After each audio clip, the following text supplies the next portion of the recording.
demonstration and walkthrough of the final project.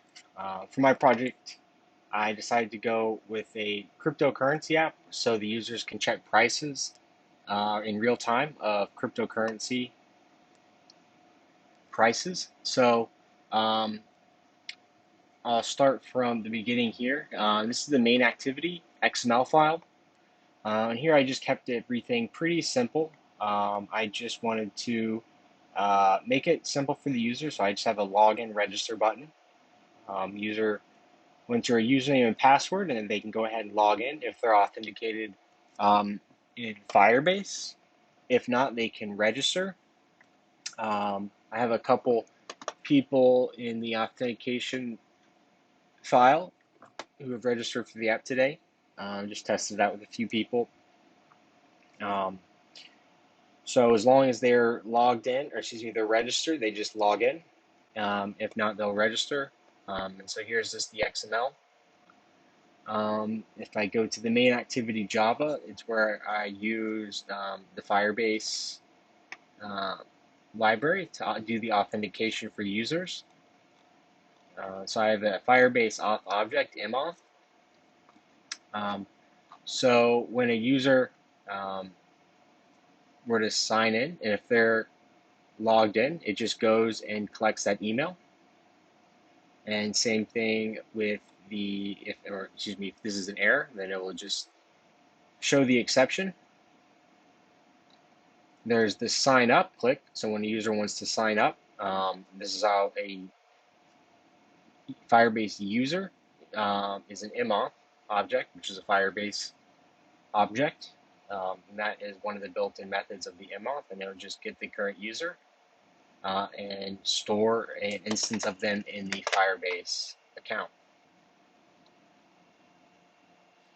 Here I have Google enabled,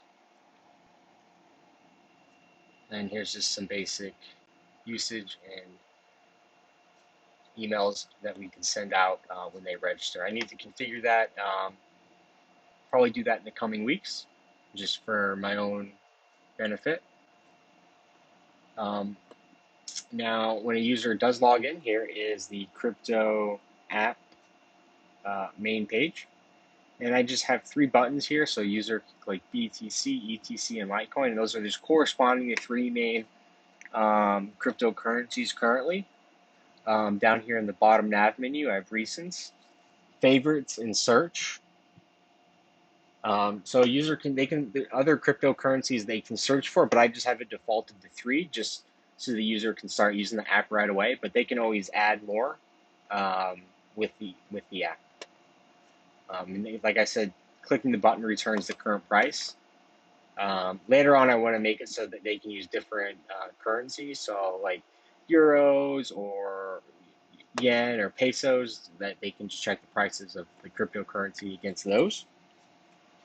And this file right here, I use the string request object, and I just kind of create a string request, and that's composed of the API key for the Alpha Vantage API, and coin search is the coin they want to search for.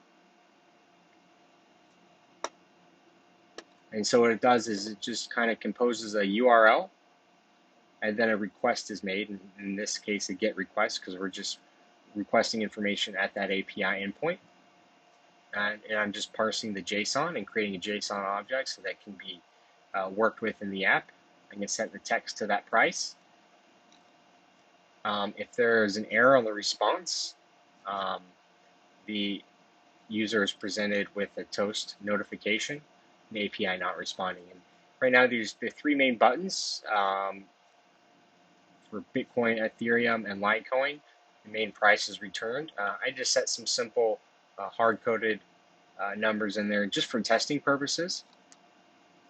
And up here, you'll see the queue. That's the volley request queue.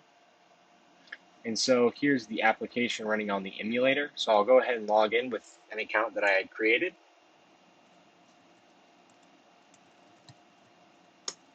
One thing I do need to work on is hiding the password when it's entered. It shouldn't be deployed like this, so I do hope to work on that. Like I said, in the coming weeks, just for for fun, for my benefit. So I'll go ahead and log in, and this is the main page with the three buttons. So the user can click Bitcoin, and that returns the price. And then Ethereum and Litecoin, it just returns the price here in dollar amounts. This nav bar down here just needs to have some work. I currently was able to get the search functionality to work, so they can search for any coin that is in the Alpha Vantage API. But it broke, and the app can continue to crash, so I just removed that for now. But right now, that's all I have for this demonstration. Thank you.